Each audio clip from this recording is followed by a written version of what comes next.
Welcome to southern stories. Akbar బాద్షా రాజ్యంలో ఒక ధనవంతుడు ఉండేవాడు. అతని పనివాడు ఒక రోజు దొంగతనం చేసి నగలు, రొక్కం తీసుకుని పారిపోయాడు. కొన్ని రోజులయ్యాక ఒకసారి ధనవంతుడు బజారులో తన పనివాడిని తిరుగుతూ చూశాడు.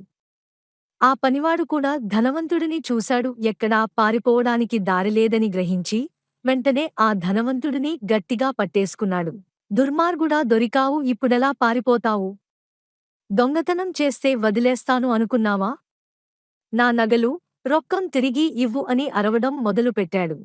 ధనవంతుడు నిర్ఘాంతపోయాడు. నేను దొంగతనం చేయడం ఏమిటి?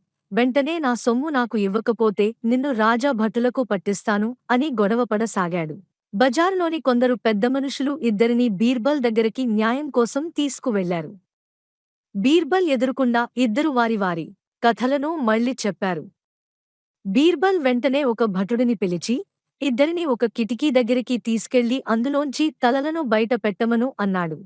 ఇద్దరు కిటికీ బయట తలలు పెట్టాక బీర్బల్, ఇప్పుడు పనివాడి తల నరికేయి అని ఆదేశించాడు. ఈ మాట వినంగానే అసలు పనివాడు కంగారుగా తన తల లోపలకు లాగేశాడు. ఇలా బయటపడిపోయాడు. ఇలా బీర్బల్ మళ్ళీ అతని చాకుచక్యం ప్రదర్శించుకున్నాడు.